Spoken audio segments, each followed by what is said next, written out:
In an abundance of caution, I am ordering the closure of all K-12 school buildings in Michigan for 3 weeks. A bombshell move from the governor. Late last night, Whitmer ordered all schools statewide close starting Monday. Many districts called off for today, too. We have News 8's John Dommel outside the Grand Rapids Public School Administration building this morning. John, what did she say the state's plan is during these 3 weeks? Good morning, Teresa and Casey. The goal here is to give schools time to clean and disinfect, but also allow educators and students who may be carriers and not know it to prevent them from spreading the virus onto others. In her speech last night, Governor Whitmer said she talked to the education leaders across the state before she made the decision. She said she knows that this isn't going to be easy for parents or school staff for that matter, but it's necessary. They still need to figure out how they'll make the days up, though. What this means in terms of a school year at this juncture.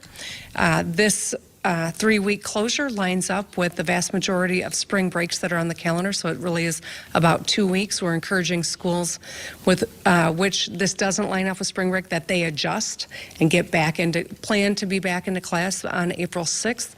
All of that is dependent, of course, on where the facts take us and what we think is the appropriate and responsible thing in terms of starting class back up. You can watch Governor Whitmer's full address from last night on woodtv.com and see the list of school closings there as well. School is expected to be back in session on April 6th, though the governor has said that she'll extend that if need be. Reporting live in Grand Rapids, John Dommel, News 8.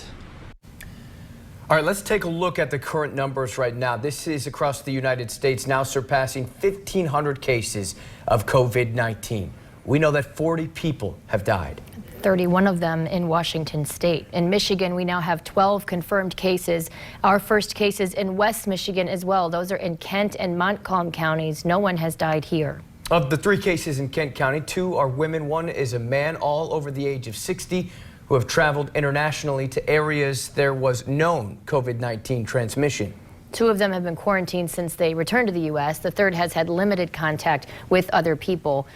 None of them needed to be in the hospital, and they are all at home as they recover. Kent County health officials say the hike in the cases doesn't change their safety advice.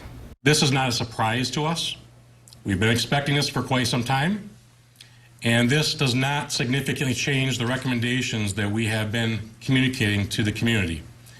We want to encourage people to continue to follow those best practices of staying home if you're sick, washing your hands, and making sure that we're doing the things we can to protect ourselves and especially the most vulnerable members of our community.